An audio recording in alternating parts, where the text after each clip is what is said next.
Evet, yani ben bir yazımda da söylemiştim. Yani bizi kabullenmeyenlerin kanunlarını niçin kabulleniyoruz diye. Son 15 senede yaklaşık 9.000 küsur, 10.000'e yakın kanun çıkarıldı. Yani Avrupa'ya uyum paketi adı altında. Bu kanunların ben tamamını bir defa bizim bünyemize uymadığı kanaatindeyim. Yani teker teker ele alıp incelesek, bunlardan bir tanesi de bu aileyle ilgili düzenlemeler. Yani bu düzenlemelere baktığımızda o düzenlemenin yapılış tarihinden itibaren bu zamana kadar boşanmaların %500 arttığını görmekteyiz. Ve aileler tedirgin, huzursuz. Ve en ufak tartışmaların karakola intikal etmesi, mahkemeye intikal etmesi, ondan sonra ve bunun neticesinde ailelerin yıkılması ve ortada kalan çocuklar, mağdur olan kadınlar ve perişan olan, yuvası yıkılan erkekler. Böyle bir tablo var. Yani bu tablo iç açıcı bir tablo değil. Ve GDO'lu ürüne benzetiyorum ben bunu. Tamamen genetiğimizi değiştirmek istiyor Avrupa ve bize de bunu dayatıyor. Yani kendi bünyelerinde belki olabilir ama bu tarz dayatmalar, bu tarz uygulamalar bizim bünyemize uymuyor. Mesela çocuk gelinler meselesi dediğimiz olayda, yani yaşı küçük diye, küçük bir kızla evlendi diye insanlar hapse atılıyor. Yani şu anda 3.800'den fazla insan hapiste. Yani bunlar meşru bir evlilik yapmış. Yani annesinin, babasının, iki tarafının ailesinin de haberi var. Ama yaşı küçük diye nitelikli cinsel tacize giriyor ve hem de ağır bir hapis cezası alınıyor. Yani şimdi ortada tuhaf bir durum var. Yani şimdi evlilik dışı bir münasebet olsa, bir uygulama olsa, bir birliktelik olsa buna herhangi bir ceza yok. Çünkü zina suç olmaktan çıkarılmış durumda. Ama bu şekilde bizim toplumda mesela meşru kabul edilen, yani nikah akdi varsa, meşru bir evlilik yapılmışsa ama Avrupa normlarına göre bu gayrimeşru sayılıyor ve ağır cezayı gerektirecek bir fiil olarak addediliyor ki bu baştan sona neresinden bakarsan yanlış. Yani müsbet bir şey olsaydı bu kadar boşanma nispeti olmazdı. Yani ortada bu kadar mağdur olmazdı. Ki mağdur var yani ortada. Yani ciddi bir sıkıntı var. Yani bu sıkıntının bir an önce ele alınması lazım. Yani şimdi o mu bu mu demekten ziyade benim şahsi kanaatim şu. Yani bu milletin bünyesine uyan kararlar, kanunlar çıkarılması lazım. Yani bizim kendimize has değerlerimiz, müeyyidelerimiz yok mu? Var.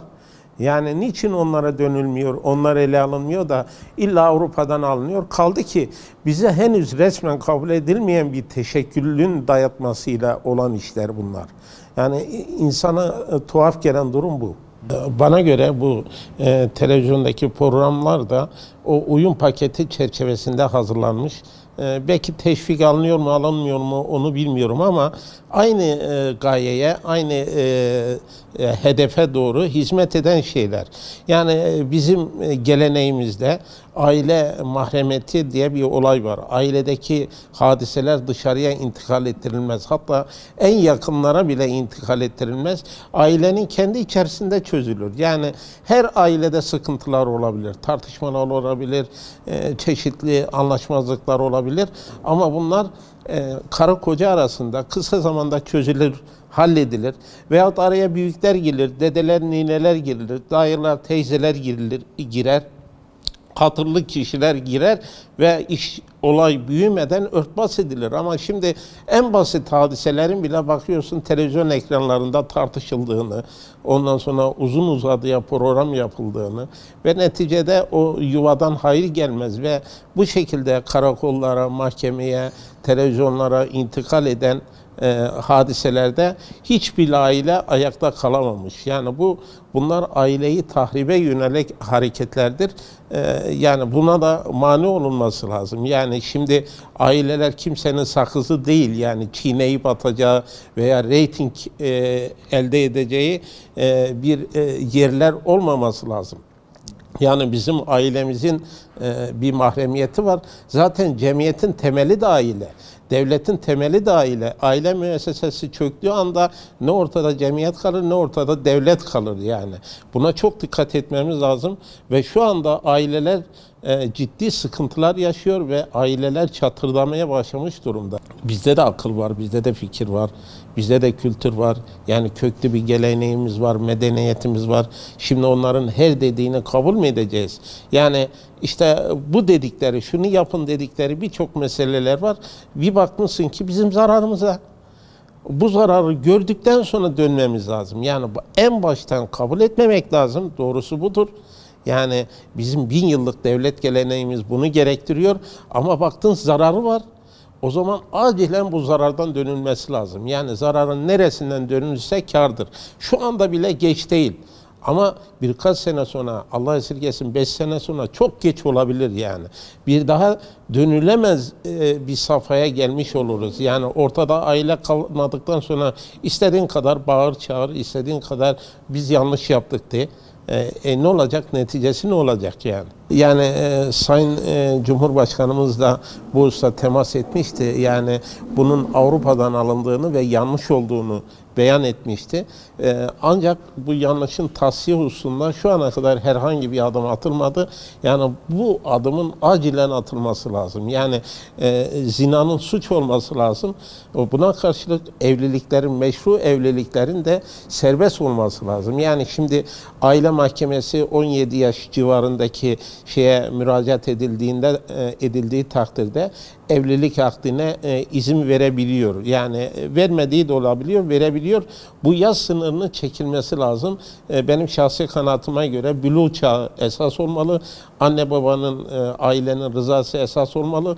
Bu olduğu takdirde yani buluğ çağından itibaren yani yaş sınırı olmadan evlilik akdinin, resmi evlilik akdinin gerçekleşmesi sağlanmalı ve buna mukabil zina da acilen yasaklanmalı. Çünkü zina cemiyeti, toplumu, aileyi içten içe çürüten, yıkan bir kanser mikrobu gibi bir hastalıktır.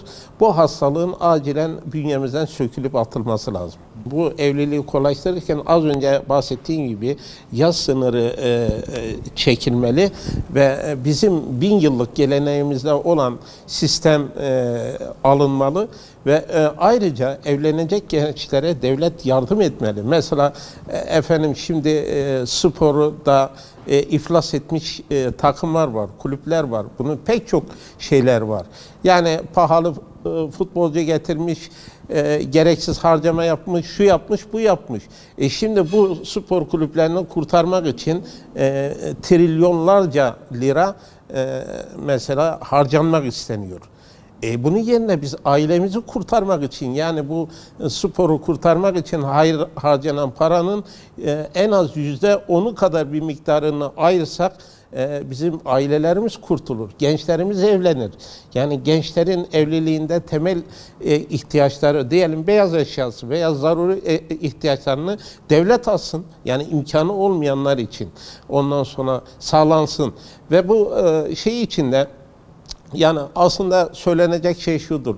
Gölge etme başka ihsan istemez. Ya kardeşim sen bu işi fazla karıştırma. Bu ailelerimiz kendi problemlerini kendisi çözer. Eskiden olduğu gibi. İşin içine büyükler girer, akrabalar girer, hatırlı kişiler girer, birbirini seven komşular girer vesaire girer, tarafları barıştırır ve bu evlilik müessesesi devam eder. Ama iş karakola, mahkemeye intikal ettiği anda veyahut televizyon ekranında konuşulmaya başlandığı anda zaten bitiyor, iş kopuyor.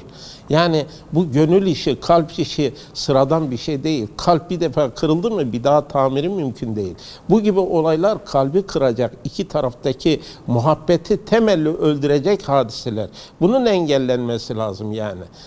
Dolayısıyla ben bu hususta eskiye dönülmesini tavsiye ediyorum. Yani eski derken 1000 yıllık geleneğimiz neyse ona dönülmeli kardeşim. Yani Avrupa'nın bize dayattığı modeller bize uygun değil ki, bünyemize uygun değil yani. İşte uygun olmadığı da görüldü, bizi perişan etti, bizi kanser etti yani. Cemiyetimizi içten çürütmeye başladı. Yani bunun acilen terk edilmesi lazım.